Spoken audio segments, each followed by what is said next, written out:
Voting. What? My number one topic today is going to be voting. Are you ready for it? Are you ready to vote? Are you paying attention to it? And are you paying attention to the fights that's happening already? Boy, we still got 2 weeks to go, and y'all done took out the gloves and going bare knuckles. Good Lord. So, yeah, we got to talk about voting. Are you going to do early voting? Which one do you prefer, early voting or primary day? Which one do you really enjoy? The election day, which will be what, October the 11th, or do you go do early voting? I really like to know why, too. Because some people will tell you, I go early voting, but listening to you all, this is what I picked up from the ones that go to early voting. What I pick up from the ones that tell me they like to go and early vote, you all seem to lose out on some information. And then you come back and say, man, if I would have known that, I wouldn't have went in early voted. I would have waited until you explained that to me. I'm glad we explained the one amendment that is on the ballot. If y'all really remember that. We'll talk about it again today, too, just in case you get up early tomorrow and you see it on the ballot and don't know which way to go. Well, which one are you talking about? We talking about the one that's on there. There's only one amendment on the ballot. And are you ready for it? So we will explain it again on today. Now, there's something that bothers me that's in the paper today. And I got to talk about that, too, because they're talking about the district attorney and the moves that he's getting ready to make for next year. And I don't see that being about him. What? I don't see it being about him. But I'm going to tell the truth and shame the devil. We're going to talk about it. Well, what you mean you're going to talk about it? I got to bring it up because I need to talk about what's happening in our courtroom. And if anybody has been in the courtroom, they know what I'm talking about. I'm talking about the judges. I'm talking about the bailiffs. I'm talking about the deputies. I'm talking about anybody that has been in our criminal courtrooms in Orleans Parish. Y'all know what I'm talking about. These cases that are going in front of these judges. And what we're getting right now is something that I think is because of that. Like what you talking about. So there's a story in the paper today, and the story talks about the district attorney is now getting ready to try to write up or get somebody to write up legislation. This legislation is to get a new law restricting defendants from having judge trials. Now, if I'm not mistaken, shouldn't that be your constitutional right to ask the judge, I want a judge trial, I don't want a jury trial? Well, why would the district attorney be pushing for that legislation and trying to get legislators to rewrite the state law to bar defendants across Louisiana from requesting a judge trial instead of a jury trial? Should I ask that question again? I want you to explain it, then I'll explain it to you. Here it is. 504-582-9422. The district attorney, Jason Williams, wants to push legislators to rewrite state law to bar defendants from across Louisiana from requesting a judge trial and only have jury trials to decide their innocence or guilt. 504-582-9422. What you think? Pop Jones. Pop. How you doing? What's going on with you? 400 years. 400 of yes. Of slavery. what? Yes, indeed. How you doing? Look, You feeling better today? You G-Man. feeling better today? I'm glad you're feeling better today. Look, G-Man. They're trying to bring us back. And look, and there's a lot of us trying to help them, too. Well, we need to start paying You attention or stop playing to the heard me? fiddle. What's going on with that, G-Man? So, I don't know. I think that somebody got a couple of strings on their finger and then tied it to the limbs of a couple of people, and they got them doing some type of Well, dance to make them look like puppets. wait. You talking about like a pulpit or like people got strings on them and There you go. making them talk and making them walk and stuff like that? And do the river dance.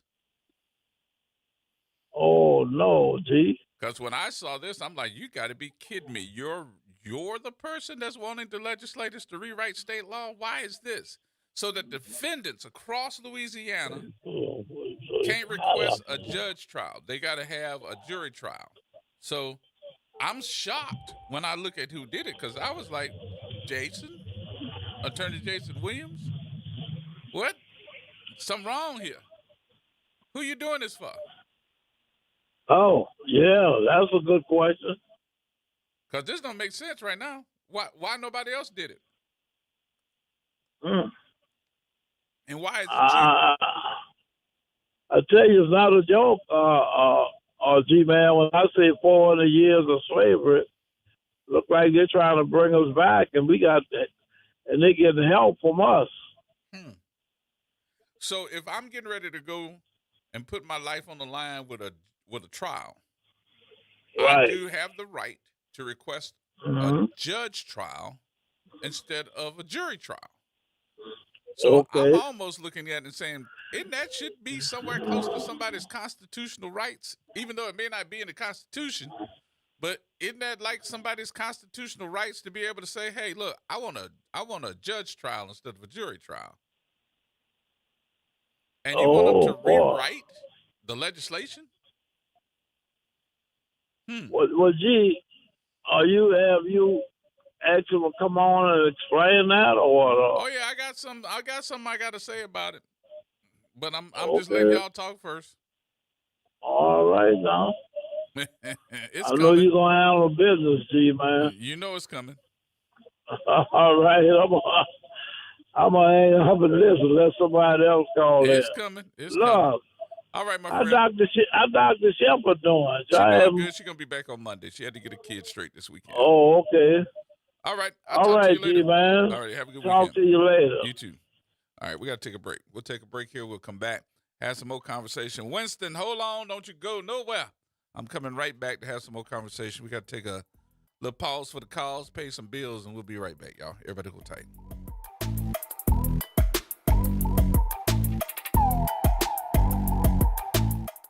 Hey everybody, it's Graylin Bryant Banks and Kimber White Dupree from the front porch. Some convos are too good to miss. Now you can pull up a chair to the front porch anytime. Just search WBOK Media and subscribe to the Front Porch Podcast. Download, share, and hit us with a 5-star rating because New Orleans culture deserves to be heard loud and clear. Our future in District E is bright with Cindy Wynn.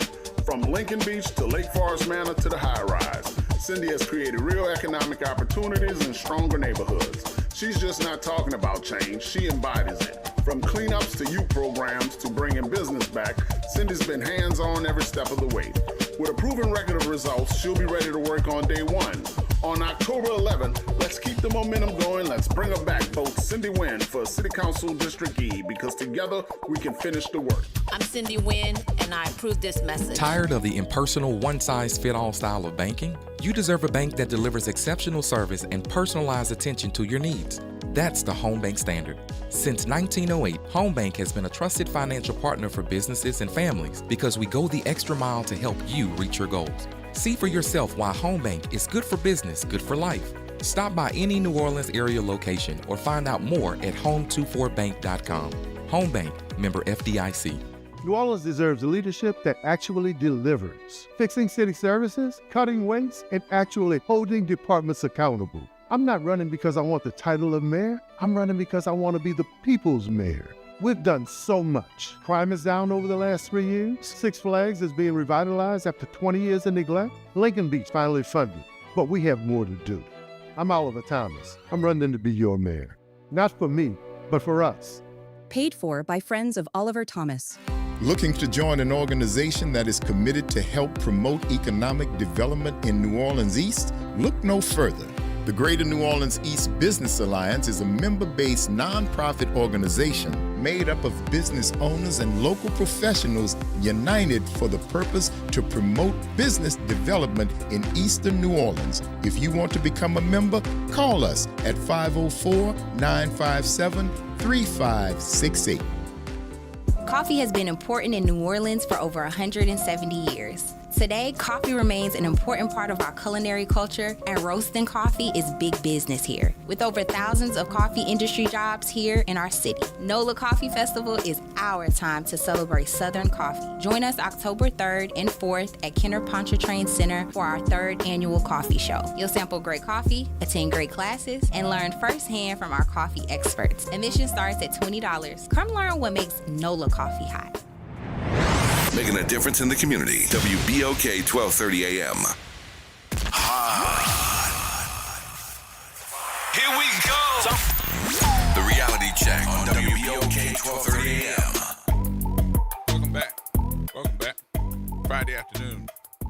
504-582-9422 is the number. Winston, thanks for holding. Gee. What's going on? Winston. I can't call it, man. I spoil it. But check this out, man. That got Liz Morrell name written all over that. Jason got called up to Baton Rouge. Let me tell you, the last time he went up there, and Raphael Goyeneche, and they brought in a woman, what's her name? The daughter, who was in the house beating up brothers, bus drivers and stuff, and they ain't never brought that up yet.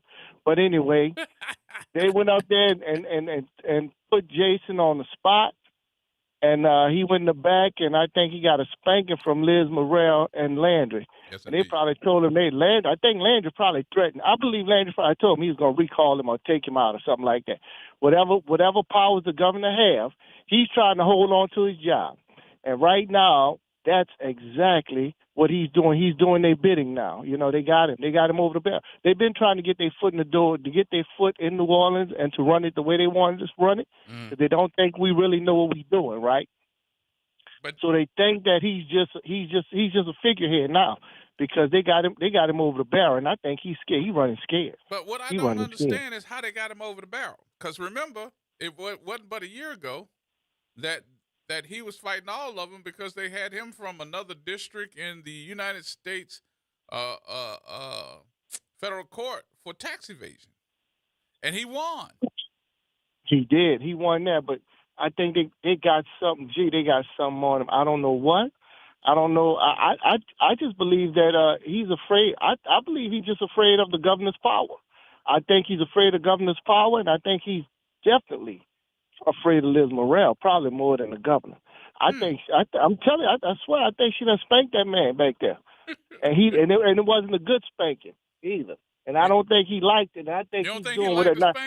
No, I don't think he liked it. Not from her, at least. And I think she told him, now you gonna go out there and this is how you gonna do that. Because when I saw him on the news with that, I said, well, who is that? Is that Jason Williams or that Liz Morrell talking? Because when I saw it, I was like, what? But then there's another part of the story, though. There is another part of the story, so let me get you to comment on this part. All right. So I started calling folks and asking that got some judicial experience. And they have been in those courtrooms. And they said, yeah, you need to start paying attention to a couple of things. I said, what's that? Said, look at that story that talked about the judge that had 38 judge trials here, and that the governor was mad because she's doing too many judge trials without a jury. That's number one. Number two, start looking, because a lot of those folks that the judge had on trial, they're getting off. I said, what do you mean they're getting off? Says she's finding them not guilty. Because the prosecutors is getting their butts beat by public defenders. Oh my goodness, not G. Now I don't want to. I don't Lord, want to help make me. it sound like public defenders are the bottom of the totem pole. That's what I'm not trying to make it sound like. But Exactly. I evidently, know we what got you're some saying. pretty good public defenders. And I keep asking. I called a couple of people today and said, "Are the public defenders winning?" Said, "Yep, they beaten the prosecutors." So they begging for help from a trial jury. Wow. Well, now you done open up another can of worms on it. Man, that's pretty bad when they're not winning anything. Yep. You know. And said that was a week not too long ago that all the public defenders were winning, and they won all the cases that week. They just pop it. They popping champagne all over New Orleans, huh? They walking out the door, skipping down the steps. So basically, what the public defenders are telling their clients is, listen, ask for a judge trial because I could whip any one of them. Judge trial. I could ask for a judge trial because I could whip any of them back there. Yep. Oh man. Yep. Somebody knows something. It goes from bad to worse, huh? Somebody knows something. Somebody knows something. There so you go. Instead of improving your people, you try to get new legislation so they have to have a jury trial. And hoping that the jury bail you out. But my question is, isn't that a violation of somebody's right to have a jury trial or to have a judge trial? I agree with you 110% on that one. I don't see it in the Constitution, but I think in a court of law, that is my choice if I want to have a jury trial or if I want to have a judge trial. Exactly.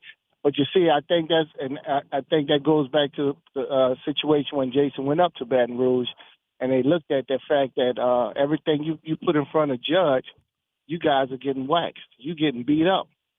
You know, they sending you guys home with your tail between your legs. So you need to do something different. Well, we need to find somebody else. Exactly what you're saying to me, because remember, the governor commented on, I think that's who was that? Kimberly? What's her name? The judge saying that she was doing too many jury trials. Too many judge trials and not enough jury trials. And anybody that don't know the law would know that the person that is going to be in front of that jury or in front of that judge is the person that requested how that trial was going to go. You have the right to request a judge trial or a jury trial. That's not anything on the judge. Right. It's basically, like you said, the DA's office is losing. They losing, and they losing badly. So therefore, they need some. They need to tag somebody, and they need some help. So get them some help. We got to get y'all some extra help. But look, you do know this, and I think we all know this. This is not the first time that the district attorney's office has needed some type of help. And I'm going to remind you of this. We seem to have amnesia and we forget a lot of things because so much stuff is going on. You remember when Jason first got in office? He called Bart to help him. Exactly. He did. He did. Wow. So this ain't the first time. So we just need to just pay attention and try to go back through history and look at certain things. Wow. You're right about that, G. So we'll see. We'll see. Good info, man. All right, All right. Thanks for taking my call. Have a good one, brother. Have a good weekend. All right. Bye-bye. Talk to you later. So 504-582-9422. Let me ask the question. If you started looking, I think that folks ain't stupid. Some folks that are getting ready to go in front of the judge or getting ready to have a jury trial are analyzing how they want this thing to go. And they're seeing, wait a minute, less people are getting convicted if they get a jury trial. Let me get if they get a judge trial, let me get a judge trial. Y'all can have the jury. Give me the judge trial. And if folks are looking at it, what you think they're going to do? I'd be looking at it.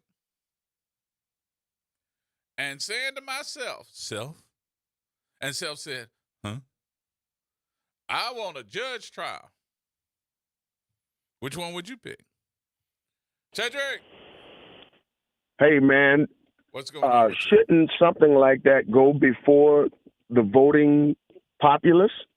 I don't know. That's why I said I when I looked at the story, I said I need to know more information about this. So I first persons that I started calling the folks that's in the judge in the judge's chambers. I started calling different folks I know in the courtrooms, and I said, "Did anybody know about this story?" And they started laughing.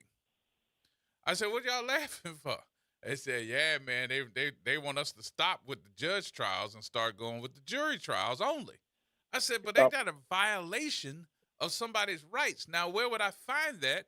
Because it looks like to me in the judicial system, I have the right to a judge trial, right? And they said, "Yep, that is true."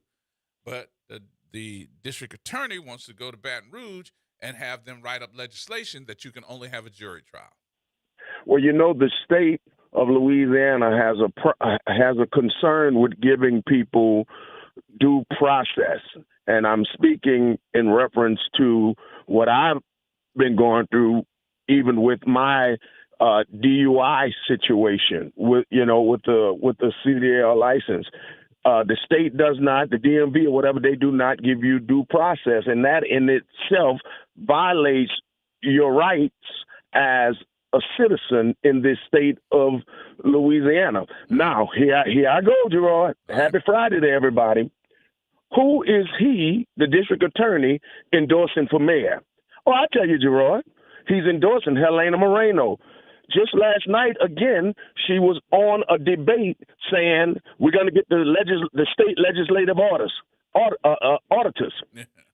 We're going to do this. So you know what? That's who he's supporting.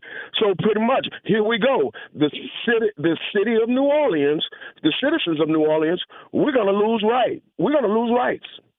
And this is going to be the state of New Orleans in Louisiana. Well, that's the new city. If they win. Tomorrow, early voting. Y'all have a great weekend. All right, Cedric. Thank you, brother. Mr. Bell. Yes, good afternoon. What's going on with you there, Papa? In addition to that, as a result of so many of us avoiding jury duty, that they know that they could get a polarity of others to convict.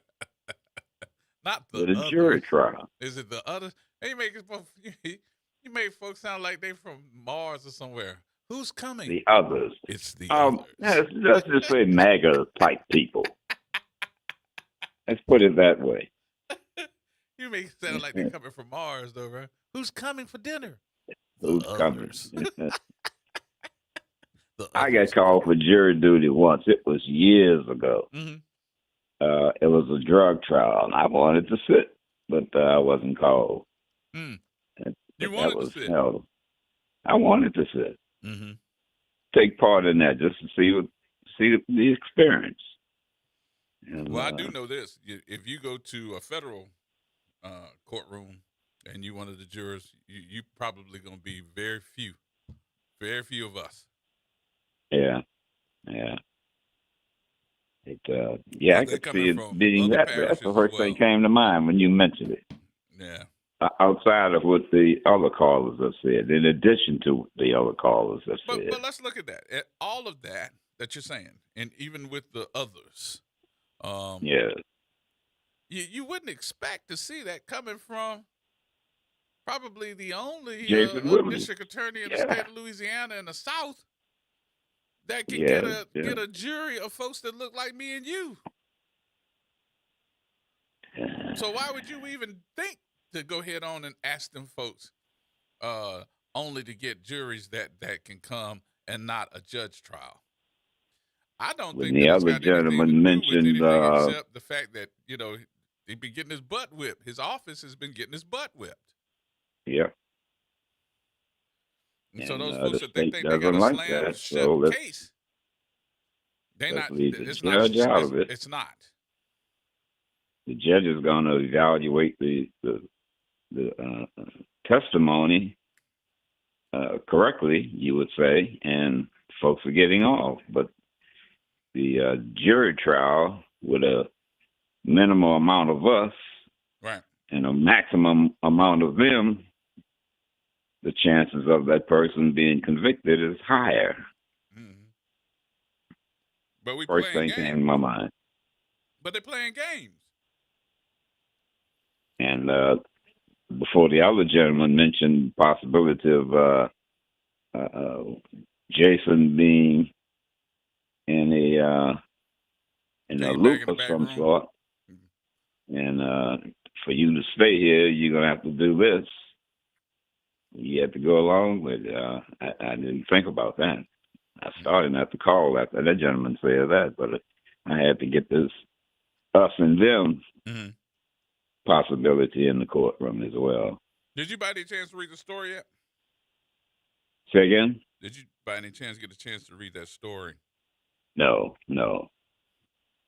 I thought it was interesting read, but I think it was written.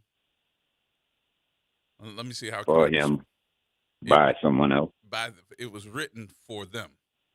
It was written for the others. As you he says it's written for the others. Oh, by the way, I like to vote on voting day. Huh? Always. I always like to vote on voting day. That's what I was going to ask you next. You do? Why? Yeah. Many times, like you said, something will pop up a week or two before, maybe even 3 or 4 days before voting.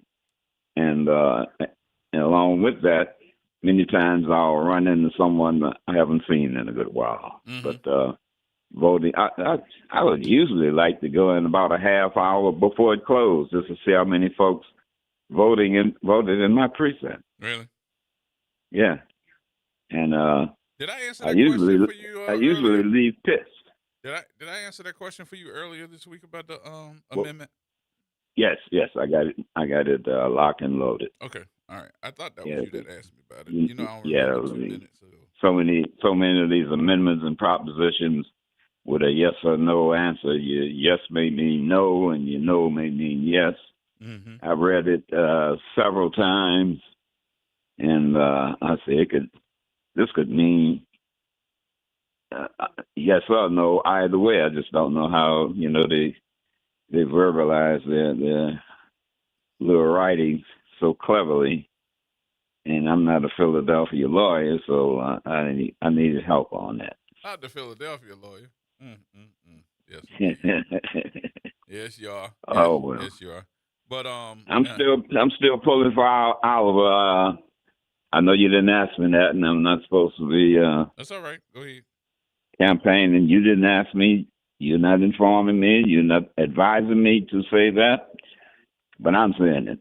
I'm glad you said that while my general manager is listening to all of that, because I get crucified. They have people to call him and tell him all the time that I said that you're supposed to do something. So I'm glad he's sitting there while you are saying that, and while I'm just looking dead at him, and my mouth ain't moving. So I'm just glad that you said that. All right. So when I'll give you that information in the same tone that I said I prefer voting late, and so forth, like that.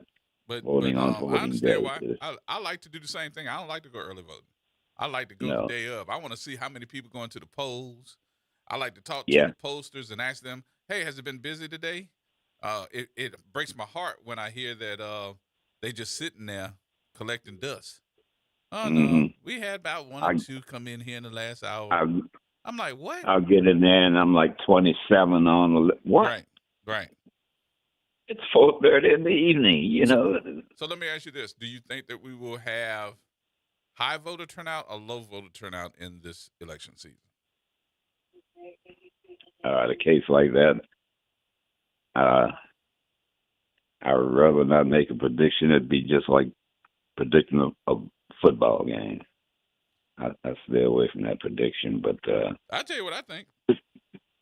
You think it's going to be higher? Nope. Let me tell you why. Well, you don't need to tell me why. No. I want to explain myself because I'm gonna be classified as Debbie Downer if I don't. Okay. I think it's going to be low voter turnout because we were all slapping high fives and cutting somersaults and doing all of that other stuff when we all stood up, or what we called ourselves all standing up and not voting for those amendments, right? Yeah. Well, as I went through the numbers and looked at the state balance of who went out and voted and who didn't, the high turnout, as we thought it was going to be, was only 30%. 30% of the state went out. That's embarrassing. That's not high. It's higher than what it's been, but it's not high. Not high. If it's not above 50%, that's embarrassing. Yep. It was 30%. I don't care what office amendment. Hell, I've gone in to vote when there was just one amendment or proposition on the ballot. Right. I go vote. Well, that was 30%. Yeah, it's bad, man. If it's more than 30% this time, then I'll be the first one on the air saying, I'm sorry. I have a neighbor right across the street, and one of those who say they're going to do what they're going to do anyway. And I can't get the young man. He's the same age my son. And can't get him to go register. I say, look, man, I'll treat you to a hot sausage sandwich. Couldn't get him to go register. I'll come pick you up, take you. Hell, the voting, our voting poll is even closer now since they took a number of them away from the Baptist Seminary. Wait a minute, what happened?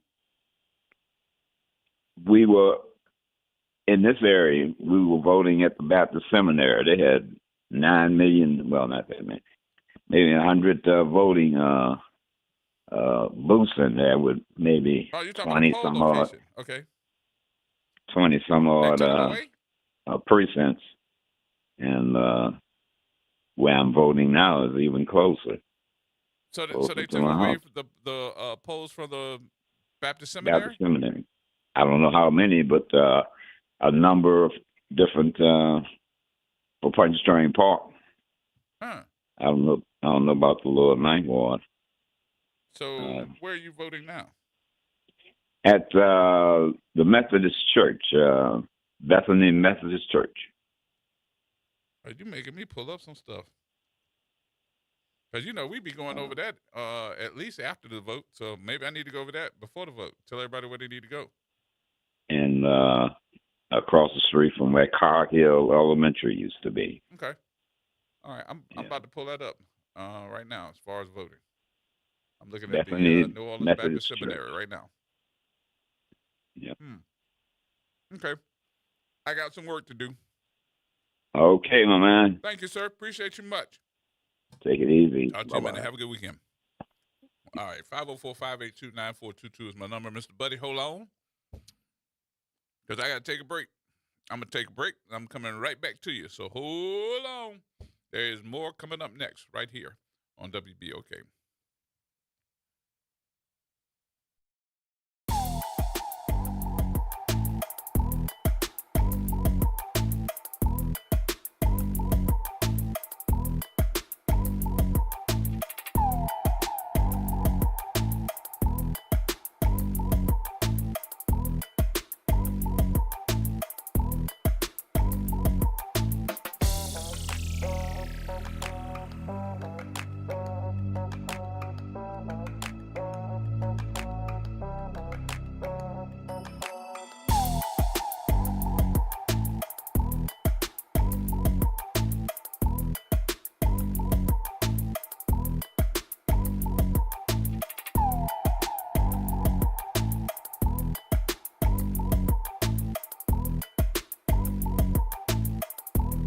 This is the Bloomberg Black Business Beat.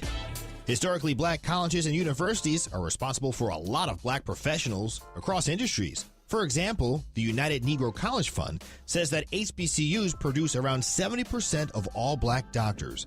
Data like that backs up Marcus Shaw's belief that HBCUs are key to elevating young black people into high-paying jobs.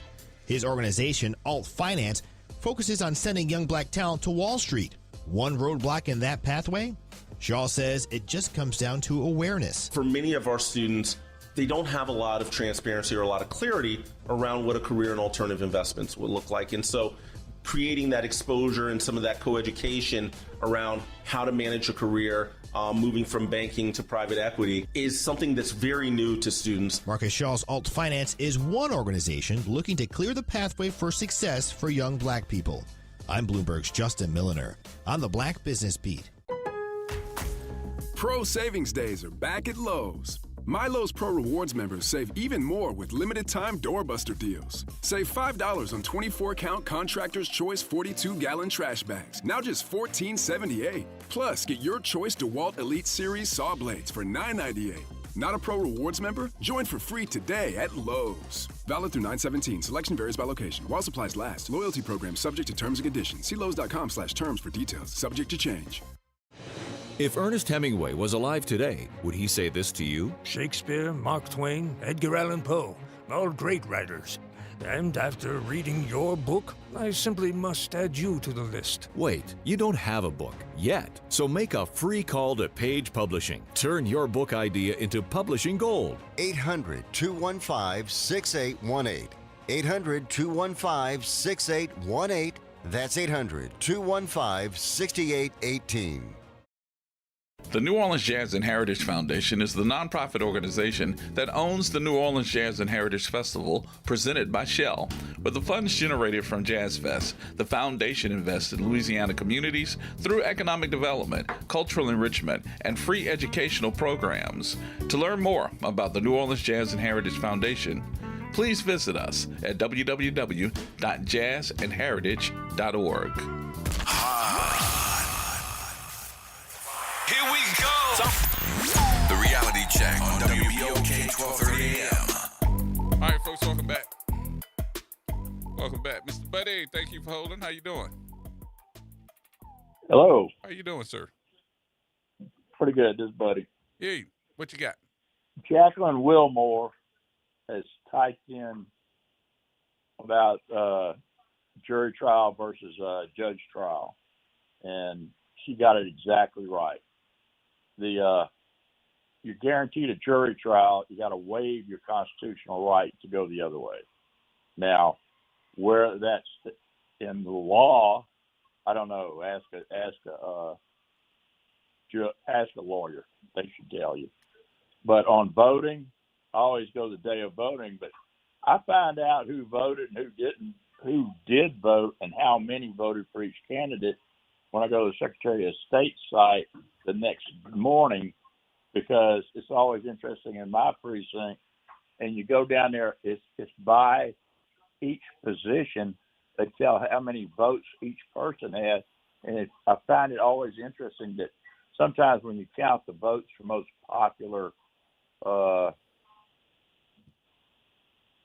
position that's being voted on, or the one they care about, sometimes the votes don't add up. Mm-hmm. In other words, some people don't vote for an amendment, but they vote for other things. Right. So I can actually go not into the always polls. The same for every position. Yeah, I actually can go into the polls and pull the lever for mayor or some other office and not vote on the amendments, or not vote on another candidate, on another position. Right. They might vote on the mayor and the councilperson for theirs, but not vote on the councilperson for at large. Right. As an example, that would be an example. Now, anyway, but let me tell you this part. What I like to do, and maybe this is the nerd in me. So, I like to look at the precincts and see how many people are registered in that precinct, but find out how many people went to that place to vote, and see what's the difference as far as plus or minus compared to the last elections. That's all good. And some of it I find out is the reason why they do it that way is because some of the polling places have been moved, and some of the older folks can't get there. And I'm trying to figure out how in the world do we change that if older folks, or my elders, who are used to going to these different polling places can't get there. How can we fix that? Well, they got friends, they got churches, they got relatives. You know, if they're really interested in voting, they can get there. Mm-hmm. And the other part of it is you also have absentee voting. Sure. So anybody over 65 gets mailed an absentee ballot. Mm-hmm. Everybody over 65 gets mailed an absentee ballot. So, you know, there's many ways to vote. Yep. All right, sir. Thank you much. Have a good weekend. Have fun. You too. Talk to you later. All right, Kevin. Hey, can you hear me okay? Mm-hmm. I just want to say this. I heard y'all mention something about the low voter turnout, and we're looking at it from a glass half empty. To be honest, I'm a broken record, man. If we don't start getting together in think tanks and start trying to navigate how to strategize how to navigate the circumstances that we're in, we're going to always be outthought by people who are doing exactly that. If we don't start realizing that the low voter turnout means that you actually have an outsized influence on the outcome of the race, if you work in conjunction with the people that have the same under the same circumstances and see things the same way you do. Now, if we don't start valuing getting together as a group to think about how to navigate these things, we will always be outproduced by people who do. I listened to a podcast. I heard not a podcast, but something online program they had about mental health. Black people getting together, wonderful. I thought, man, it was great, man. It's starting to get together about mental health, and all I heard them talk about was how they're overwhelmed. They're still not talking about, and they're talking about how they're just overwhelmed with all the things they do and all this type of thing like this. And scientists doing the same thing over and over, expecting something different to happen. If we don't start talking about how we're overwhelmed and how we still need to engage in being productive in on particular tasks that we see at hand that we're not effective at in our normal life, and we're being overwhelmed by it, and start using each other as a what they call it in basketball when you load management. All those big brains working together should be able to accomplish more than we're accomplishing. Like I said, this is low-hanging fruit. Low voter turnout is a benefit if we start acting in conjunction with each other. All right. So we have to start working together, man, or else, because everybody else is. I mean, it's scary how people not realizing that these Republicans, basically racist white supremacists, they're still fighting a civil war. They are clearing the boards, clearing out all people who are a threat to them, who may be at the table in all these positions of authority throughout the country. And we're not even looking at this in the urgency that it is. You know how long it took for us to get those people in those positions, and we letting one lunatic, not very smart lunatic, along with the entire Republican Party, clear the table with anybody who might be able to say what's going on at the table, who may have been sitting there before he took them out of there. Pretty much. That's frightening to think we have it supposedly, and we keep talking about black excellence. We seem to be on the slow yellow bus, quite frankly. Mm-hmm. Okay, thank you, man. All right, Kevin. Thank you, brother. All right, bye-bye. Let me read this to you so that you'll get the gist of the story. And you all can call in and tell me what you think about it. Because this is a story that, you know, even though that it's the weekend and I don't want everybody to lose it and it just happened and da-da-da, because we need to talk about this a whole lot more, and we need to talk about it on Monday as well. It says Orleans Parish District Attorney Jason Williams plans to push legislators to rewrite state law to bar defendants across Louisiana from requesting that a judge, not a jury, decide their guilt without first gaining prosecutors' approval. If adopted, the new law would represent a significant change to a decades-old rule that now requires only a written motion signed by the defendant and his attorney to forego a jury.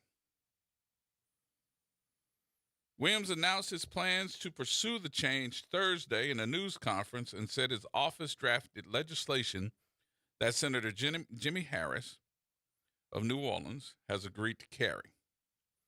The announcement comes 2 weeks after a hearing at the Capitol where a local criminal justice watchdog told lawmakers that Williams's office tried more than a dozen cases before a judge without witnesses or evidence. Now, let me read that part again so that you will hear what I say. The watchdog told lawmakers that Williams's office tried more than a dozen cases before a judge without witnesses or evidence. Williams pushed back by blaming criminal district court judge Leon Roche, whom he said had signaled skepticism about the cases, leading defendants to waive jury trials in hopes of acquittal. The law change would ensure consistency across all 12 sections of the court about how justice is administered, Williams said. Thursday, with Morris Bart, the well-known personal injury attorney, standing beside him at the news conference. A district attorney's office spokesperson said Bart appeared as a supporter of the office. But the change would go far beyond the halls of the Orleans Parish Criminal Court and would affect systems across the state. The law change would bring Louisiana in line with federal guidelines, Williams said, and more than half of states. At least 28 states have adopted similar rules. Do you think that we need to adopt that rule? And I'm wondering why Senator Harris is in this one again. Again. Did I say again? Again. Again. All right. 504-582-9422. I got to take my break for the news. Go and light the phones up on this one. 504-582-9422. Something ain't smelling right on this one. It just ain't smelling right. And I need y'all to give me the explanation on this one. George, I'm coming back to you. Let me get my news on. As soon as we do the news, we'll come back and have some more conversation, y'all. Friday afternoon is the reality check right here on WBOK.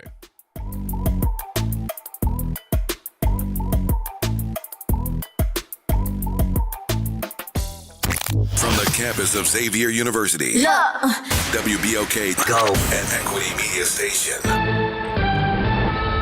I'm Amber Payton with BIN News Now. The Black Information Network is live at the Congressional Black Caucus. Let's go there now. I'm Vanessa Tyler reporting from the Congressional Black Caucus Legislative Conference, where black lawmakers have gathered under this year's theme, Made for This Moment. And the moment, lawmakers say, is at a crisis. The Black Information Network's news team speaks with a number of lawmakers about what black constituents should do in this moment. They are ready for what's now. Hear their game plan in upcoming special reports. I'm Vanessa Tyler in the Black Information Network, your home for Black News First. Thanks, Vanessa. And Chicago City Council approved a $90 million settlement to resolve 176 wrongful conviction cases tied to ex-police sergeant Ronald Watts, who was black and who was jailed for shaking down residents at the Ida B. Wells housing complex. Get BIN News Now on demand 24/7 on the iHeartRadio app.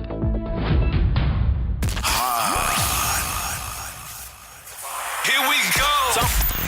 The reality check on WBOK 1230 AM.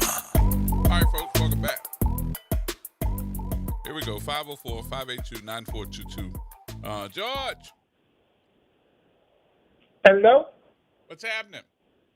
Man, I'm sorry. I was calling to voice an opinion on something else, and you switched gears up on me. And I'm kind of like, I don't really have an opinion because I don't have an understanding or acknowledgement of what the significance is. I know they I haven't switched gears, and I'm talking about the same stuff. Huh? What you talking about? I'm talking about the same stuff. No, because you was talking about voting at one point, and then and the conversation switched over. Okay, what you got to say about voting? Oh, I was just gonna give the Noonie Man his props, bro, because Noonie Man be all out in the street with marching bands and everything else, bro, blowing horns and making plenty of noise in this community. But on the other thing, I understand some of the accusations that's been made against District Attorney Williams, but I don't know the proposition that he's putting out there, so I'm gonna have to sit back into the listening position. All right, so what's your position? On the campaign issues, my position is I don't understand why that brother who's a state representative is in this race, even though I know he may be more than qualified, but he was asked about running, and then at the last minute seems he didn't come jump in the race, and I don't see why he did that. Who are you talking about? You talking about Royce? Duplessis? Uh-huh. Yeah. Well, he was in the race beginning. He was in the race in the beginning, and then he decided that he was going to step out because money. He's still in the race? Yeah, he's in the race. Yeah, so I'm like, that's a confusion for me as to why he's doing all of that. But I'm sad to say that I think, all he's going to do is split the vote against Oliver. You think what? I think he's going to siphon off votes from Oliver. Because I'm about Oliver doing it, right? I'm about having a black man in there with some integrity. And I think going to work for black people in the city, work for black businesses in the city. I know she got all them people up there doing commercials and stuff, but I was trying to make a point one of the last times I spoke with you when I talked about Mary Landry. I said she turned Republican, but the fact of the matter is she refused to back Cleo Fields when he was running, all that black vote she ever got. So all them people standing up there waiting behind Marino talking about her this to her that, though, they must have sharp memories what happened when it comes to them running office. Well, we all have short memories when it comes to certain things. Yeah. And so that's kind of like, I don't understand why all of them being power broker for her. Because foundation of her money, you got to know, coming from the Republican Party, Republican powerhouse in this city. I don't know why anybody don't, realize that, and I ain't doing all the research, bro. You know what I'm saying? I'm not even doing all the research. I know she a white face. I know a whole lot of white girls I done heard want to support her. I understand that. But I don't know why black people in this city is running up under that. Because all she did for the last 8 years was just be a problem maker, not a solver. So anyway, that was just a little point I was going on. And as far as Attorney Williams, yeah, he got his detractors out there, bro. They got people gonna put him in the negative light, talking about he trying cases without witnesses and all that other stuff. I don't really know what that's all about, but I know if he's just another black man, and they got to have more detraction. That's just more detraction, negative information going out about black people. But that's all. That's what you think? That's what it is. No, because I'm getting ready to bring up something here, and I want you to tell me. So since that's what you think, that the story is saying that he's the one that's putting together legislation to stop judge trials, and you got to go for a jury trial. So does that help black people, or does that hurt black people? Well, a jury trial, I think, definitely help black people. Why? Because it's easier I think if you have any kind of real defense, that you can persuade people to look at you. It depends on how good your attorney is, if he's really about business, right? Because when you go from a judge, man, everybody knows you singularly with that judge and whatever his thought process is, however he feels about your criminality or kind of criminality, you can run into a buzzsaw there. So, unless you got a favorable judge. So the word out of criminal court is the fact that there have been a lot of judge trials instead of jury trials, and the defendants have been found not guilty more in a judge trial than in a jury trial, and the state is not liking it. And what I'm hearing also is the fact that these public defenders are waxing these prosecutors out of the district attorney's office a new butthole. They waxing them. Damn. They beating them.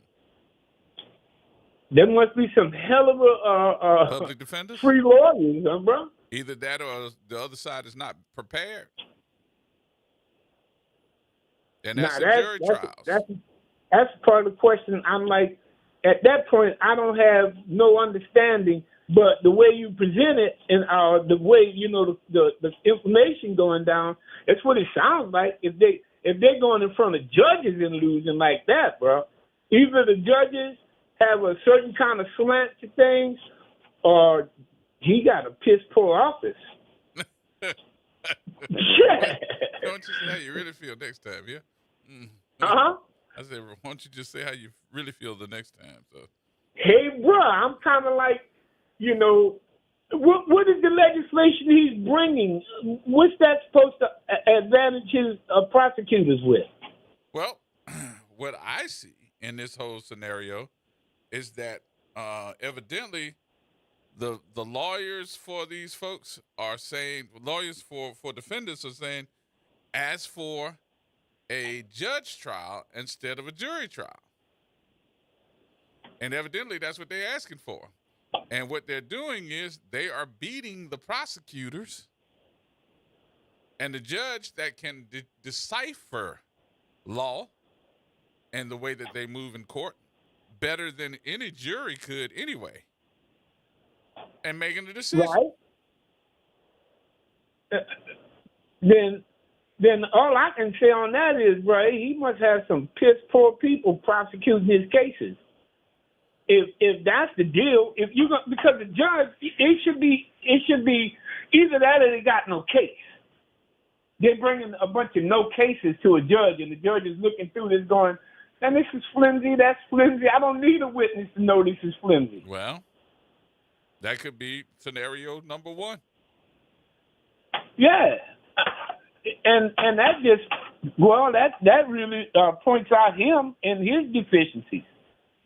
If that's the situation, I'm like, if I had one of them attorneys, and you know what they call them attorneys? They're free attorneys, free guys. What? Huh? What'd you say? What they're supposed to be, other than the people who pay for their lawyers, right? If you paying for a lawyer and you know the judge is a better trial for you, then I'm like, hey, I don't care what amendment you put there. I still get the opportunity to choose whether I want a jury trial or a judge trial. Well, and if my lawyer, I would have to look at what's been happening with the different scenarios, and it looks like to me that the scenarios that are winning in criminal court are the fact that judges are making decisions on if you're innocent or guilty because they're the ones that's looking at what's being presented by either or both the public defender and the prosecution. If the prosecution does not present their case and do it in a manner that the judge thinks that they proved it, guess what they're gonna do? Yeah, they're gonna poo it out of court. There you go. I'm like, that's why I say on that end, bro. If that's the way it's going down, and you got a prosecuting attorney there, and his evidence is shoddy and his arguments are shoddy, of course the judge is going to turn it out. Right. And if you know that You know, that's all in knowing who you're going. That's like playing offense and defense. If I know your defense got holes in it, if I'm the quarterback, I'm picking up every hole I can to put you on your butt, bro. And them liars, you know what I'm saying? Them liars, they can be good liars and they can be bad liars. And maybe Mr. Williams got him a handful of bad liars, bro. Or he don't review his cases before they go up. You know what I'm saying? He might have the balances. I'm saying that they're going at him because he's a black man, but there's a whole nother avenue to this story that you were giving me that I really can understand. Whoa, they ain't doing their job right. If the judge is ruling against them so regularly like that, you can't hold the judge responsible for you not putting on a good show. I buy a ticket to the concert, you better be singing, bro. You know what I'm saying? Mm-hmm. I ain't trying to get there and you lip syncing, bro. But if that's the case, and there is a trend, I'll just call it a trend, that we're seeing that's happening that way, instead of going to the court watchers and this watchdog who's saying that this is happening, it sounds like to me that you need to change the way that you operate. Bruh.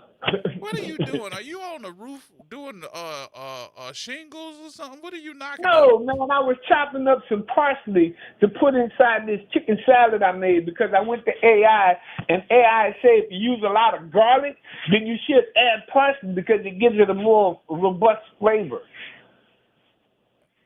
So I was just chopping up some parsley in the background. You didn't chop up the board too. I just wanted you to know you probably got some wood You chips heard in there. that thing? Come on, bro. You probably got some wood I'm chips a little bit too extra over here. Right? I didn't know if you was on a roof doing the shingles or what. Mm-mm. No, bro. We just trying to make sure I have a very flavorful and aromatic taste with my garlic and parsley. Now that I know the deal, AI done told me. Yes, and like a guy said to me the other day when he was trying to get me to go on a business loan with him, and he was telling me about using other people's money, and what he wanted me to do was to go to American Express Delta and fill out a credit card, and he said, you do the front end, and I'm going to give you the information on the back end. And he brought me the AI. He said, read this. And I read that. He said, look how much money they're making. I said, all right. He said, but don't you believe what internet say? And I'm like, oh, that's when I hung up the phone, bro. He had me, almost had me, bro. I was about to put that application in, talking about using other people's money on a credit card. I'm like, no, man, that's my money. That ain't other people's money. Hello. Come back. I still here somewhere. All right. Thank you, sir. I appreciate your call. So look, before I go, man, I'm going to say this because I got to say this. Give me a minute. Give me 15 seconds. If I'm not listening to WBOK all day long and I'm not tuning to Gerard G. Man Stevens and the reality check, and I know you got my man Justin on the backboard today. He was slamming some good music. Look, I'm going to fool around and miss out on some black facts I need to know. You done? Yeah. I'm just saying, and go vote OT. I don't care what you black people out there following these white people doing. Y'all better go out there and put a black man in office before y'all never have a chance to do it again. All right, sir. You heard it here first. Goodbye, George. Bye. I wanted to do. Anybody else got to go through that? Anybody else? Nobody? Just me? Okay. All right. 504-582-9422. Wow. So this weekend is early voting. That means you got to get out. If you don't do a regular day of voting, which is October the 11th, we hope that you will get out from September 27th to October the 4th, every day except Sunday, and go vote early. What is going to be interesting to me is if I'm paying attention to the news channels, because I can tell you today, tomorrow, probably tomorrow, they're gonna be going to these different precincts to see if a lot of people have been going to them. I'm also going to call the folks that I know that run a couple of different precincts and ask them, how is the voter turnout? I guess my question that I'm having with you all is, do you like to do early voting, or is it October the 11th that you're going to show up? and go vote. Which one is it? 504-582-9422. I got some breaking news, too, that you should also know that the former New Orleans 911 director has been found guilty of malfeasance, insurance fraud, and other charges. His trial started on yesterday, and now we know because they done with it. So former New Orleans 911 director has been found guilty. Tyrell Morris, guilty on all counts, including malfeasance in office, impersonation of a public official, unlawful production of public records, and insurance fraud. The verdict came just 47 minutes of jury deliberation. Former Orleans Parish 911 Call Center Director Tyrell Morris testified Friday in his criminal trial, where he faces charges including malfeasance in office and insurance fraud. That's just to let you know, his trial is done. So didn't take long. All right, Galloway. What's going on, Brother Gerod? What's going on with you, man? You just said old buddy got convicted of insurance fraud. Yep. How you get convicted of insurance fraud in today's age? There was so much going on with that case, man. I do not want to sit up here and bash that Okay, man and I'm his about to family. say. But there's a whole The lot. insurance man. There's just a whole lot going on with this case. Yeah, the insurance man got to come out and see if the damage is there. You know? Anyway, I like you said, man. But anyway, what I called to talk about today is I sat on a panel today with the group that don't vote. And boy, did I got taken to task. What? They ripped me one. But it was a good ripping. What I did not know. I didn't know that was a such thing, bro. The mayor of Baltimore and the governor of Baltimore was elected by a majority of young people. Wow. The young people created their own social media circle. 18 to about 21. All black kids all go to HBCUs. They influence their peers to go out and vote. So is there a changing of the guard that's happening? Is there a changing of the guard that is going on now that we're not paying attention to? I know I was not. I was like, what are y'all talking about? You know, the mayor of Baltimore, he's a young brother. Yeah, young brother. And the governor, now he's not young. He's probably around about my age. I'm in the 50s or so. But that networking group that they had, they showed me how they did it. They started going into high schools. And then I think it's Morgan and Bowie, the HBCUs. They started. Same thing. And I was shocked because I told them, I said, y'all don't even vote. It's only like 27% of y'all ever vote. Right. They started showing me those numbers of what they did in Maryland, especially in Baltimore. I was stunned. I'm not going to lie. I was stunned. I said, hey, well, I apologize. There's a networking group for Westmore? Yes, Westmore. Yes. Yes. They used those young people, and I asked them flat out. I said, well, y'all paid? They was like, no, this is our future. This is our present. And we could have easily sat back, but folks was like, you know what? I'm going to get involved. And one thing led to another. You had what normally is in the 20s percentiles of voting. They had almost in the 50% of voting, that age group. Really? So, yes. In Baltimore and in the state of Maryland. I was stunned because I was like, this just don't happen everywhere. They was like, this is how they showed me how to do it, this, that, and the third. And I was like, oh, okay. I said, well, first of all, I'm 50. So I don't miss elections. I said, but I will pass this on to people to let them know that starting in the high school level, because all they do is play on their phones anyway. Because Westmore, I'm looking him up right now. Westmore is only 46. 46. Okay, I thought he was my age, 50. Yeah, so he's younger than me. Y'all right there Now, together. Yeah, but you think about that though. TikTokers YouTubers, Instagrammers made young black people get off their behind and go vote. And they won the election, both elections. What I'm getting at is the difference, and I told them the YouTubers and all that stuff down here, well, not down here, down in where I'm from, they are more evil. I'm going to just put it like that. I ain't going to say vindictive or whatever. They just evil. Because you ask them a question, they block you or tell you to go do your own research. Right. Reggie is known to do that. JD, the young little other kid, the J Dreamer, whatever. So they said they would answer people, and people was listening to them, which is rare that folks don't listen to somebody in that age group. But their peers was listening to them.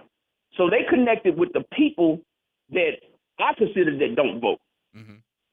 But they actually started to go voting. And I'm telling you, there's a lot you can do on these free apps.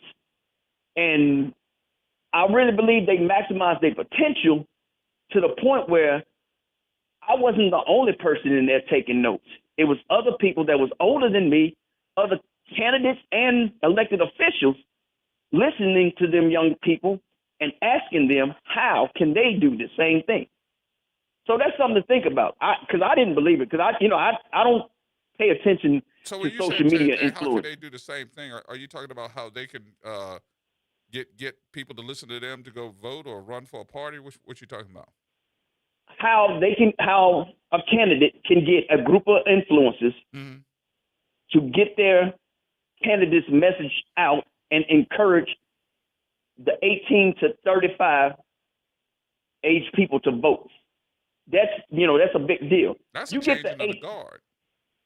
What's that? That's more of a changing of the guard. Yes, because you got more 18 to 35, and maybe 18 to 45. You have more of those people right now than you do baby boomers. So that voting demographic, I got it written down. It's 18 to 45. You got more of 18 to 45 right now than you do have of the baby boomers. Really? That's because yes, because the baby boomers they were born in 41 to 44. They're passing away now. So the youngest baby boomers should be about 78, 77. You see what I'm saying? Right. But I like Wes Moore's platform because Wes Moore is progressive. Very progressive. Yes. And that progressiveness, I think if I had to look at parties, I do know that they don't like him on the other side. And they despise him. But they despise him for other reasons. For me, not only because he's progressive, but they think that he's the look of the future when it comes to somebody being able to say, I'm going to run for the top seat. Yes. The Democratic Party has been looking at him to be the next Obama, if I could use it in that word or that context. Hey, you ain't the first person to say that. Yeah. There's a picture they got. It's of him and the mayor of Baltimore when the bridge, when the ship hit the bridge. Yep. It's a picture they showed of them two together. It drives conservatives crazy. Yep. See, the worst thing you can have, and I know this throughout my years, is two black men working together. And what they did was took control of that issue along with the U.S. Army Corps of Engineers, and they were all standing out there on that pier and on that boat making those different announcements. This is what we're going to do. This is how we're going to do it. And they were prepared. Yes. And you're so correct on that. And I keep telling folks, it's okay to disagree, to agree to a certain extent, but if we put away our petty differences and work together, because they asked me what did I think about the Orleans election, and I'm going to be real with you. Helena Moreno has paid enough black people so she can split the black vote between Oliver and Royce. Helena is banking on those two to fight for the black vote while she gets about 90% of the white vote. And she's going to go right up the middle. Go ahead. Now I say she's going to go right up the middle. Yeah. And leave them on the sides. Yeah. And there you go. But what folks let me know, and they let me understand this real well, not every CBC member is big, strong in the Democrat Party like you think they are. You got CBC members that cannot vote a certain way. Yep. You got certain districts, I can say that they're not even a majority black district. That's right. You're still up there. Yeah. But I'm leaving tomorrow morning. I'm flying back tomorrow morning. So this, I didn't have enough of this expensive city. This is what you're finding out of Washington? That these districts. So what you basically are saying here, without saying it, I'll say it for you, is that a lot of the districts that you didn't know, they are gerrymandered. Yes. Wow. Big time. Wow. Big time. But it all goes back to one thing. That money. That dollar, man. I mean, that dollar is something serious. But the mayor of Baltimore, they couldn't buy him. He didn't have no money. They couldn't buy him because they didn't think he had a chance. You got to remember when he came in office, he had an afro. Yep. Yep. They still can't buy him. So what they try to do is, we can't get the mayor. Let's go get his surrogates. Let's go get everybody around him. But now they love him so much. That man's a rock star. He walked through that CBC building. Folks were standing up out their seats, giving him standing ovation. That's the future there. Now, Westmore, I haven't seen him. Now, he probably come here this weekend. All right, let me bring some mess. Let me bring some mess. You ready? Uh-huh. You ain't going to answer, but I'm going to bring the mess. So he's a rock star. You're talking about the mayor, though, right? Baltimore. Yes. So my question is, what happened to him and Michael Harrison? Oh, I need to ask you. You should have, man. I should have got that question from you yesterday. You know, I don't mind asking him anything. Ask him that question for me and let me know on Monday here. Okay, my brother. Appreciate you taking my call, man. That's something now, man. Be careful up there. All right, brother. I'll see you then. Don't let me get Galloway in trouble. All right, more coming up, y'all. We got to take a break here. We'll take a break. Mr. Elmo, I'm coming back. Let me take my break. More coming up next.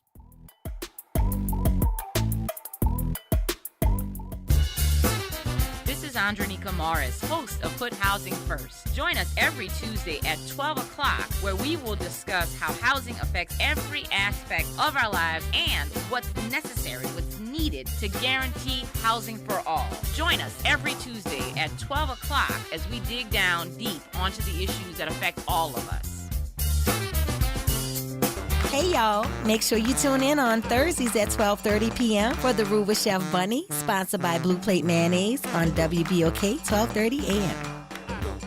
Tired of the impersonal, one-size-fit-all style of banking? You deserve a bank that delivers exceptional service and personalized attention to your needs. That's the Home Bank Standard.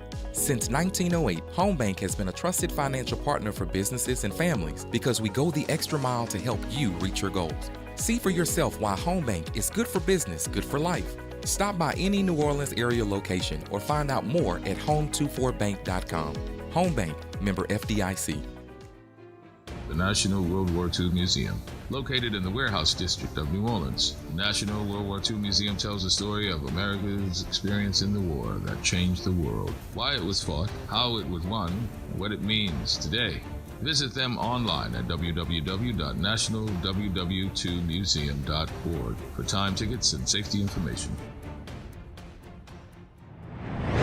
Making a difference in the community. WBOK 1230 AM. Here we go. The reality check on WBOK 1230 AM. All right, folks, welcome back. Welcome back. Mr. Elmo, thanks for holding. How you doing? Oh, how you doing today? Good. What's going on with you? Yeah. Oh, pretty good. I listened to one of the callers, and he made a very good point. Wes Moore, the governor of Maryland, oh, man, not only he's outstanding, very educated young fellow. It seems, what I see about him, he know how to communicate with people all across the board, and that's what makes him dangerous to conservatives and Republicans and whatnot, because he's not a stereotype. And one thing about him is, if you know about the military, or former military officer. So, man, I mean, he meets all there's no way you can say, well, he don't have this, he don't have this, he don't have that. No, he has them all. So No question about it. He is a rising star. So I think, and also the mayor of Baltimore's a rising star too. You know.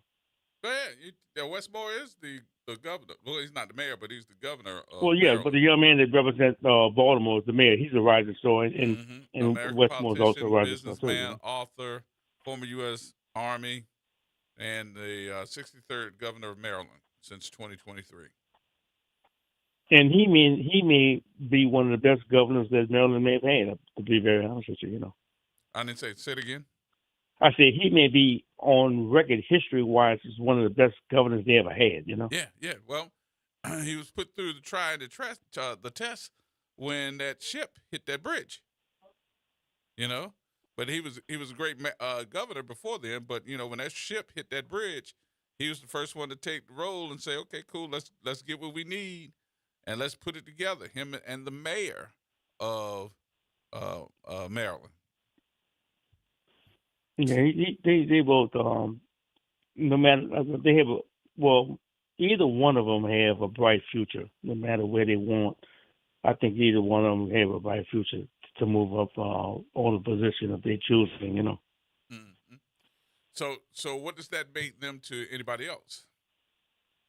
Well, I'm sure they have other people. You know, I see them a lot, so I'm sure they have other young folks, Afro American and other nationalities, cultures could fit the same category. But I'm going by what I have seen with them so far. I mean, they're pretty great, you know. I think they're going to end up being a threat. You don't? Oh, no question about it. No question about it. I mean, yeah. I mean, let's face it.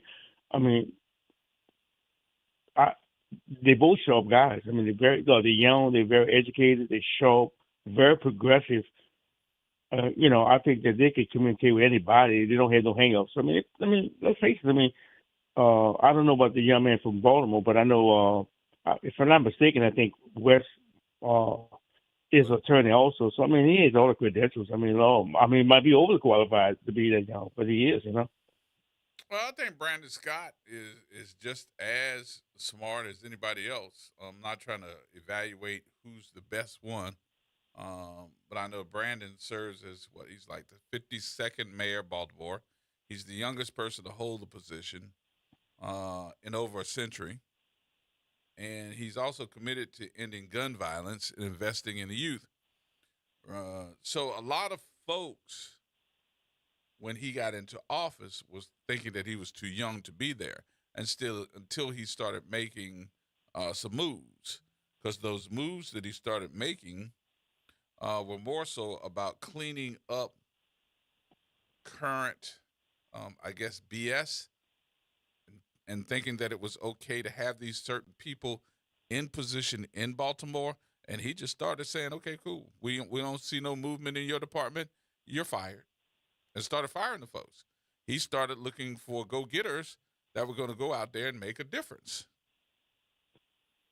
He wanted that violence to end on the streets. He wanted a whole bunch of other stuff cleaned up. And he started getting rid of folks. It was said now, don't put me in a position where you're saying this is how it is. It was said that he and the police chief didn't get along. Well, guess who was the police chief? Our former police chief, Michael Harrison. Well, the thing that I would say and ask is, and I'm sure a lot of people might say the same thing. When you pick a police chief, you know, I'm sure that you do your homework in terms of not only professional qualifications, but how well I would get along with that particular person. And again, you know what, you just took the words out of my mouth, because I was just going to discuss this before you said this. What you just said is, when we start looking at people professionally, it's not saying you like. That's the way the thing comes about, because a lot of times I say, oh, I like so-and-so. Well, I like him, but I mean, does he have the qualifications? I mean, we have the three people running for mayor, and I hate to bring up his name, but I have to. Albert has the qualifications. I mean, Councilman Lawrence, that's the highest thing you get to mayor. I mean, he has qualifications. He has very, very political savvy. He understands the government more than anybody else. But you might hear people say, well, I may not necessarily like him. Well, wait, let's hold on. forget about who you like. Who is the most qualified person in terms of qualifications? And I think if I start looking at the little more qualifications and like, I like Mo. Well, wait, you like Mo, but you don't have the same qualifications as Joe Blow. Get the picture? Well, I would like to be able to get along with somebody that I work with. Yeah, but You sometimes understand we what I'm so saying? quick on being, I like him. I don't have to. No, I don't have to come over your house and have dinner with you and your kids and your wife. Right, true. I don't have to do that. But the older that I get, and I guess too, I think many people can say this too. The older that you get, and this is for some of our young folks as well, you find out that having to like a person don't mean as much unless you're getting a job done and you want to like that person. I don't have to like you to have you do the job. Do the job. You do the job, you get a check, you go home, everybody's happy. Because as much as you're doing the job, that means you're going to be here a little bit longer doing the job because we're seeing results. Now, if you don't do the job just because I don't like you and you don't like me, well, one of us or either both of us are going to end up fired in the first place. Well, the thing about Gerard is, okay, the thing about it is that, and I'm older too, and I look at it like this. I like Gerard Stevens. Well, you like Gerard Stevens. Well, tell me what you like about him. Well, you can't see how qualified he is for that position. Well, I'm going to be very specific. I would like you because you're qualified for the position you're running in. So forget about how much I like you. I know that you will do the job. You're gonna take care of your citizens. So sometimes, I understand it's good to say, well, I'm gonna like this particular guy, young lady, but it's also saying, well, let's focus on how qualified the person may be, because you might wind up liking once you get the opportunity to go in there. But when you just quick on saying, I just like Elmore. Wait, you don't know the thing about me. Oh, I just like it. Well, you can't explain why you like me. You really can't. So, but what I'm saying is, get specific on. Okay, you say you don't like him. Well, is he qualified? No. You don't even want to tell the truth that the man is qualified. But that's one of the issues here. One of the issues here in New Orleans is not the fact that they qualified or they're not qualified. It's if you like them or not, or if one of your family members tell you to vote for them. That's one of the issues here. Because New Orleans, and this is what I found out as I live here, it's not bad. It's actually something that we all can say. New Orleans is the biggest little town that you'll ever live in. Because you know somebody and somebody know you.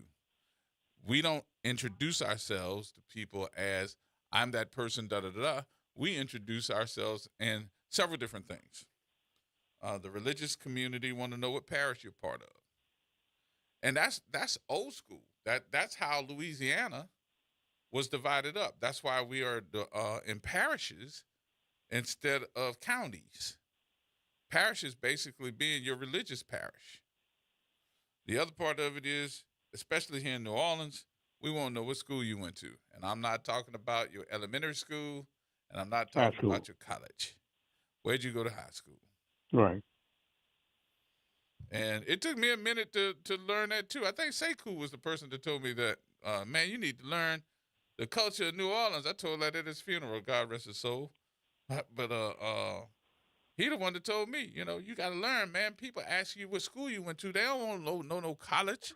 They want to know what high school you went to. Because a lot of folks judge you off of what high school you went to.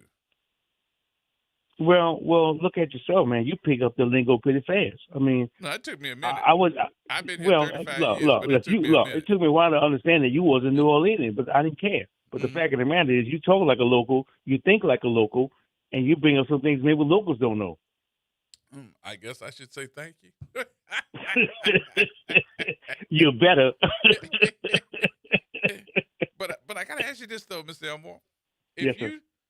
If you look at some of the folks that are okay, well, let me put it this way. All right, how about if you went through the dossier, the resume of somebody that had all this education, they had all these different experiences working in corporate America, but they were not from here. Would you vote for him? Wow, you know what? I guess I'd have to weigh out the qualification issue, but because that being a local, well, I'll use you for example. If you was running for office, I'd go for you. I mean, I wouldn't care less if it wasn't from here because you seem like a local to me. Well, I got a lot of folks that tell me, you should run for office. You should run for office because you look like you got. And again, Gerard, I think it depends on the person. You know what I mean? I guess you just have to give the gab also where you can relate to people. Please forgive me for saying that, being a communications person, but I don't know. I guess it varies on person to person, Gerard.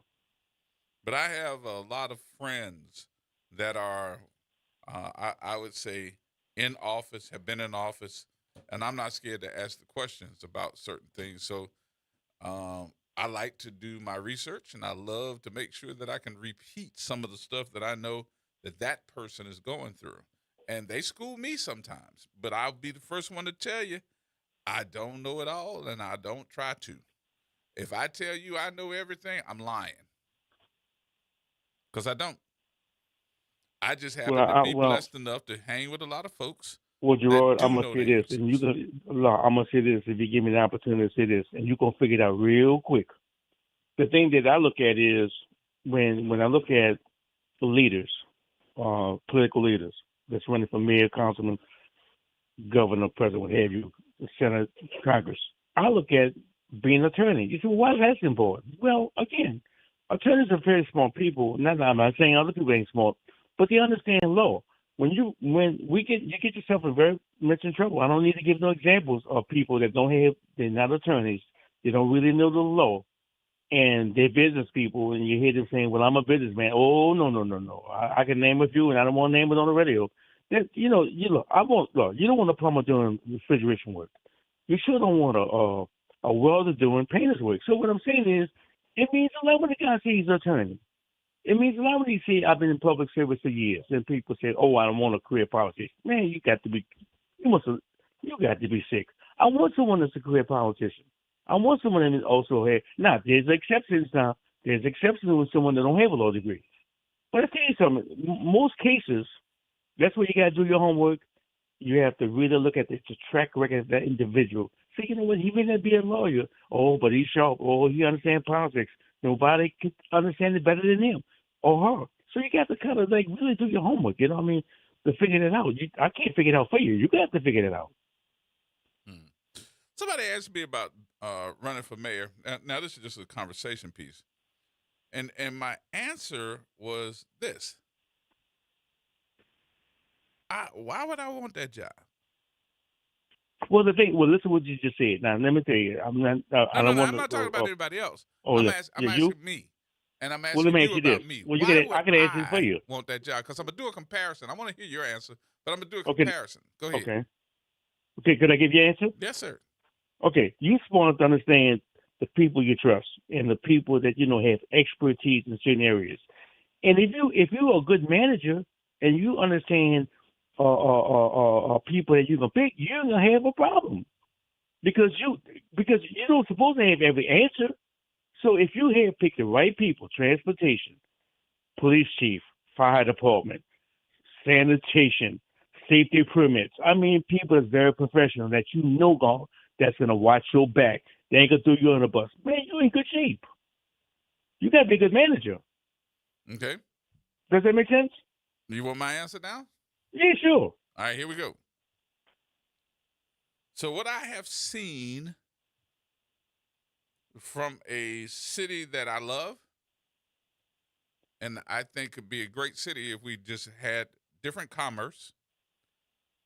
We tried to put together a better living wage and start looking at all right.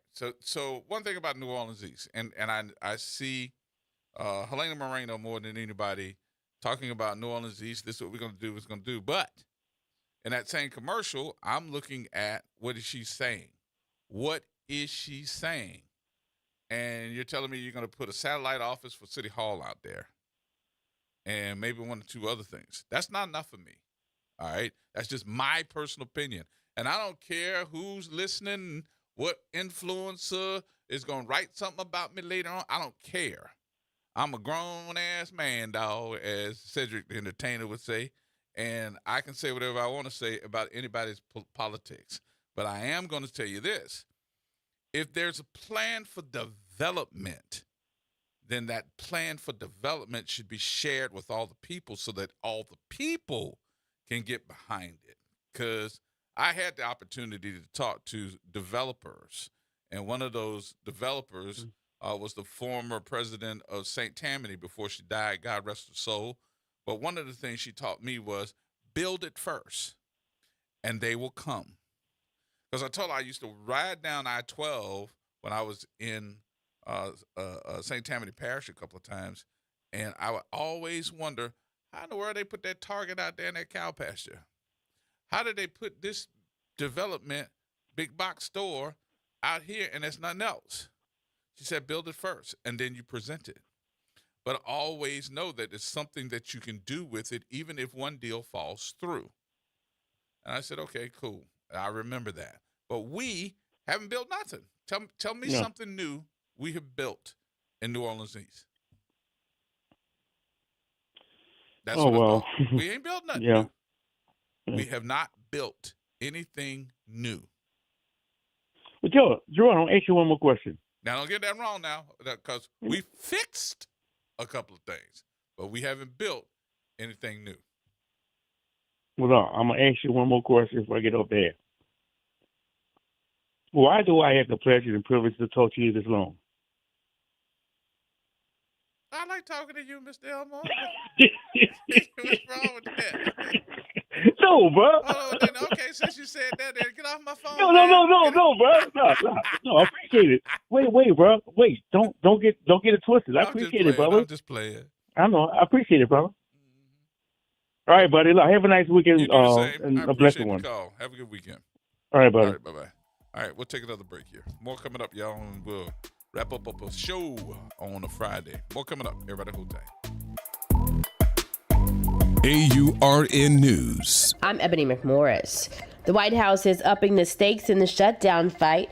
In a late-night memo, the Budget Office told agencies to draft plans for mass firings if Congress doesn't pass a spending bill by next week. That means federal jobs wouldn't be paused, but they would actually be gone. Democratic leaders are blasting the move. Hakeem Jeffries told OMB's Rush Vought to, quote, get lost, while Chuck Schumer called the memo an intimidation tactic and predicted the firings wouldn't stand. The president and Republicans want a 7-week extension with no changes. Democrats want health care on the table, subsidies extended, and Medicare cuts reversed. The message from OMB is that Trump's priorities like border spending will keep running, but thousands of federal workers could be left behind. For these stories and more, go to AURN News or follow me across social media at Ebony McMorris. Hi, this is Cary Grant. Let's elevate every Tuesday through Thursday from 6 to 7 p.m. as we discuss the community, the country, and the world, from politics to current events and sports. We look forward to your input and continuing the quality programming on your community station, WBOK. Join us every Tuesday through Thursday, 6 to 7 p.m. on Elevated Conversations, the Arnie and Cary Show. 2517 Bayou Road, Chef Sherman Esteem. You talking about great food, great conversations, and definitely great drinks. We sell hookahs and we run them out. So if you want to have a nice time and smoke your nice hookah, come on down to Nano's Cajun Cuisine and Pastries and have a wonderful time. We will entertain you and we will treat you with happiness and joy. And by the way, on our first and third Saturdays, we always have a block party on Bayou Road. Come and check us out from 9 p.m. to 2 a.m.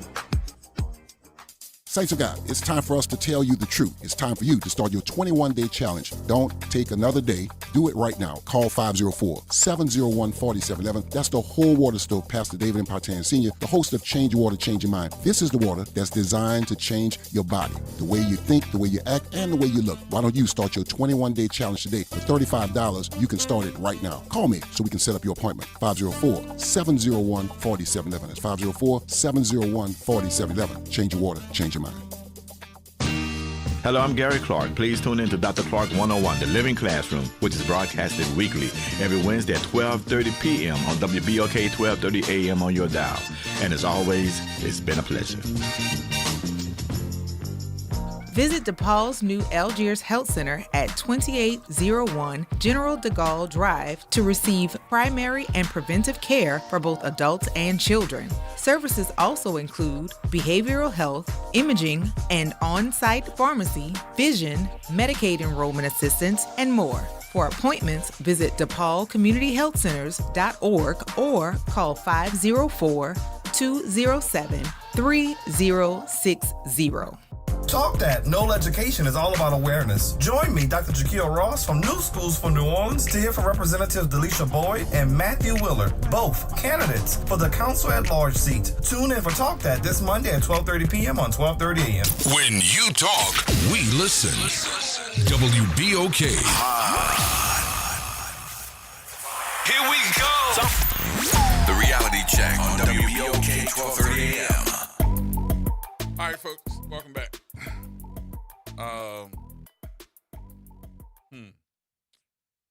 I was listening to. I was actually listening to some of the conversation that was going on, and then some of the. Did anybody watch the debate last night? And what you thought?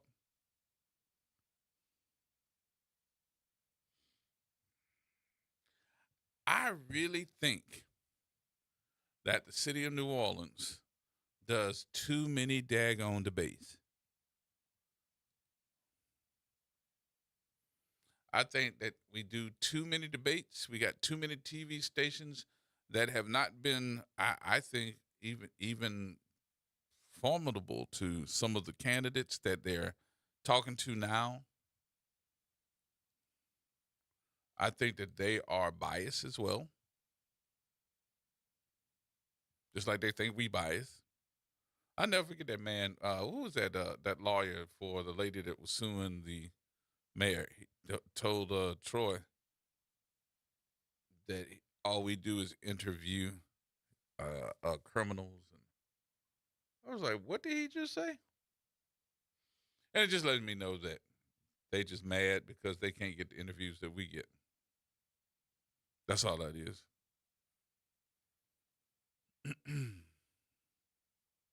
They just mad because they can't get the interviews. They rather sit up there and talk about them, but can't get the interviews that we get. But they call me later and ask, you think we could get this person? Or could we come in there while you're on the air and film? No. You can listen just like everybody else. How about that? So I don't want to beat down everybody and make them sound like they the criminals or that they the worst or that they the devil, because some of them are my friends. But I do look at some of the stories that are being told as never the full story. And when have we gotten that way? News has changed. It's changed a lot. And I got to the point now where I'm looking at, if I keep telling you that this person is the front runner and everybody else is trying to catch up, at some point, you're going to start believing it. What? Yeah. If I keep telling you that this person is the front runner, at some point, you're going to start believing it. If all the endorsements start coming through and people saying, I'm endorsing this one, I'm endorsing that one, I'm endorsing that one, and it's the same person, at some point in time, you're going to start believing it. It's the old programmer's rule. I call it the old programmer's rule. Why? We put a new song on the air. You listen to that song and say, it's okay. I play it 10 more times. It's still okay, but you listen to it a little bit different. I play it about 20, 30 more times. You know what you start saying?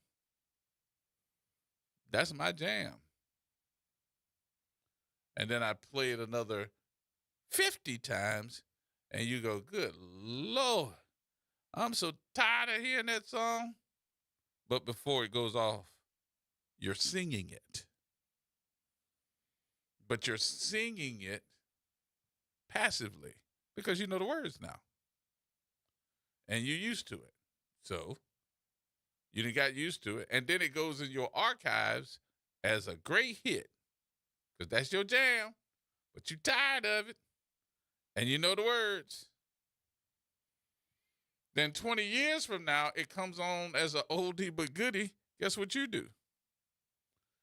You sing it because you know it. So, in other words, what I'm trying to say to you is the fact that we keep listening, and news cycles now are all in 30-minute intervals. Why do you think the news is 30 minutes? Sometimes it's an hour, but if you listen to the news that's an hour, at the 30 mark, they start over again and tell you the same stuff again because it's in 30-minute cycles. Who started that? I didn't. Wasn't me. But that was more so started by Ted Turner, the owner of CNN and all those different cable news networks. That's how it was. You might see it live the first 30 minutes, and then they run it back the 30 minutes later, and it's recorded. They're not there. It's recorded. And they play it back, but you just don't know it's recorded. Then they might come back later on that evening and do the same thing again. So we have taken on that type of news cycle for years. Why do you think that now folks are saying, oh, give me a podcast? Oh, give me something else. I can get the news off of my phone because they're looking for something else that's not that long. Why do you think the average podcast is only 15 to 20 minutes? Why do you think that the average person only listens to a news story on an app and then they put their phone away? Because its attention spans are not that long. We, on the other hand, have to get with the times as Black people and start using the technology, start using apps, start using positions to be able to get to the people that have short time span listening. Because long time, folks will be done walked away, and then you become passive unless you're engaged. You become passive real quick, fast, in a hurry. Because we looking for news break. We looking for all these different things to get the short end of the story and move on. That's how misinformation is starting to take over instead of telling the truth. Because they know you're going for the short story, and that's what they're going to do. I'm not even going to charge you for that lesson. But I appreciate everybody giving. Can I put up my, I can't put up my GoFundMe? I can't put, okay, all right. All right, I'm just going to put up my Cash App, and here it is. No, I'm just joking, y'all. All right, everybody, that's going to do it. I appreciate everybody for being there, and want you to make sure that this weekend you have to vote. It starts off on tomorrow. Get out there and do it. Y'all be careful. All righty, and that's it. I appreciate everybody for being a part of the show on today. Thank you, Andrew. Thank you, Shannon. Thank you, everybody, for being a part of the conversation. We'll see you. Be careful.